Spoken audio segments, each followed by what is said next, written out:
travers ce que vous venez d'évoquer, enfin, on, on est dans à travers les mythes grecs, on est dans une expression de ceux qui ont fait l'histoire, on va dire de ceux qui l'ont gagnée, entre guillemets, de façon à asseoir leur pouvoir, leur règne. Mais ça, c'est fondamentalement humain. Dans les temps qu'on est en train de vivre, hein, c'est, comment dire, l'histoire, c'est comme si elle avait commencé avec Sarkozy. Non, parce que De Gaulle, c'est quoi? Enfin, qu'est-ce que ça représente? Enfin, même chez des personnes qui ont pu le connaître. Enfin, voilà. Et donc, on voit, Sarkozy, c'était Napoléon. Donc, l'autre, il n'avait même pas de qualifi, il était inqualifiable. Et là, c'est Jupiter. Donc, ça veut dire on a besoin de projeter des choses parce qu'il n'y a plus le lien collectif, collectif avec ces dimensions-là. Hein, et voilà, donc comme la nature a horreur du vide, eh ben comme il n'y a plus de connexion collective avec ces mythes universels, eh ben on va en inventer d'autres. Enfin, sauf que ce ne sont pas des mythes, ce sont des histoires enfin, manipulées, écrites par un petit ego. Enfin voilà, et, et c'est dans l'ordre des choses. Et c'est pour ça que la mythologie, c'était les textes, les histoires de référence des premières religions, au sens religaré. Voilà. Enfin, dans celles avec lesquelles on a pu avoir des relations. Bon, là, dans ce que j'ai fait, ce que je fais dans mes recherches et dans ce que je transcris dans les livres, c'est aussi pour le rendre accessible par rapport, puis ça me fait aussi rendre accessible des choses dans ma quête intérieure, voilà, parce que, comment dire, la théogonie d'Hésiode, bon, je pense que si on la propose à des gamins maintenant, enfin voilà la mythologie, c'est imbuvable quoi. Enfin bon, il faut faire parce que ça correspondait à des relations très organisées d'ordre cosmique. Enfin voilà, donc qui allait avec, ça pouvait être de l'autorité ou du pouvoir, c'est pas la même chose. Hein. Le pouvoir, c'est qu'on exerce contre l'autre, alors que l'autorité, elle rayonne. Enfin, c'est comme ça que je définis les termes. Voilà, hein, donc elle rayonne par elle-même. Ouais, mais on a besoin d'éléments et on est. Enfin, moi, dans ma pratique professionnelle d'accompagner les personnes, d'abord dans ma quête intérieure, moi, je peux vous dire que le mythe du labyrinthe m'a sauvé, spirituellement. Quoique, peut-être plus loin que ça, enfin, plus bas que ça. Ça m'a sauvé spirituellement. Et j'ai accompagné des personnes. Bon, j'étais en activité libérale, donc je ne donnais pas de médicaments et des trucs comme ça. J'ai jamais été docteur, c'était pas mon truc. Enfin, bon, voilà, il y a des gens qui allaient voir leur docteur pour le cacheton, pour soulager au niveau chimique. Hein. Mais il y a des personnes, j'aurais proposé, hein, qu'est-ce que je leur dis, vous lisez tel mythe. Voilà. Ou vous mettez tel arcane du tarot sous votre oreiller.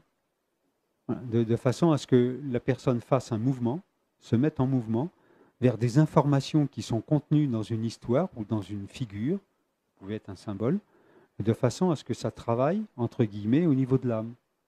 Et là, c'est l'âme qui agit.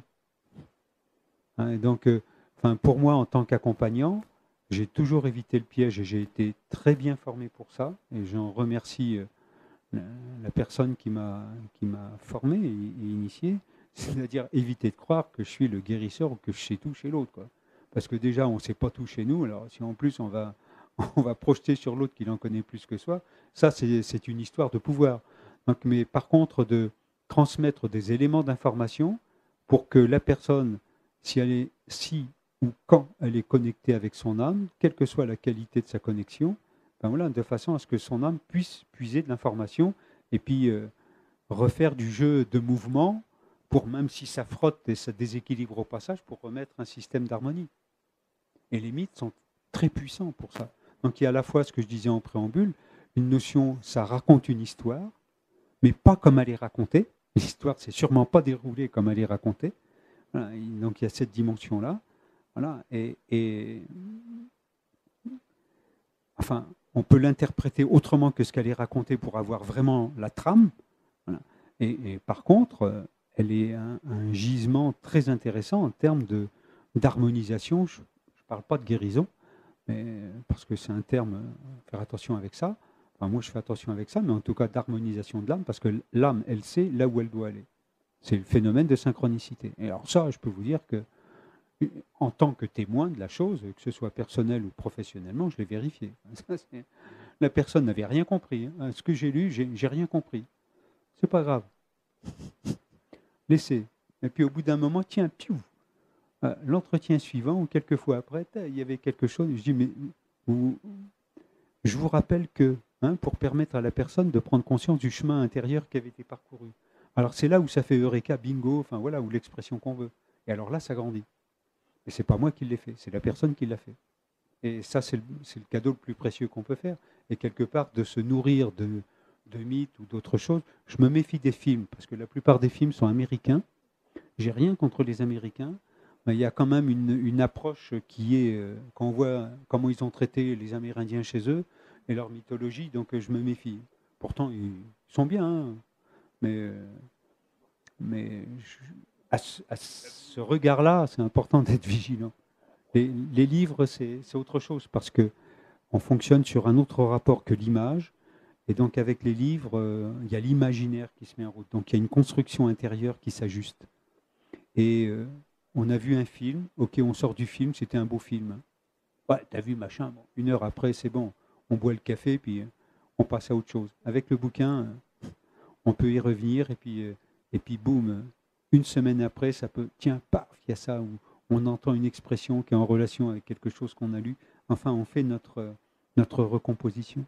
Hein, mais parfois, ça peut être en écoutant une histoire. Ce que faisaient les anciens ou chez les Celtes, avec les bardes, ils racontaient des histoires de façon à permettre à tout le monde de faire des liens, et en même temps, donc des liens, des relations intérieures, et en même temps, ça faisait un lien collectif. On n'a pas de mythes occidentaux, là. On n'a pas d'histoire. Alors, comme il n'y a pas d'histoire, il y a des tas de gens qui veulent écrire, enfin, égotiquement, écrire une légende historique. Évidemment, elle est tournée sur eux-mêmes, donc ça crée ce que ça crée. C'est simple, hein.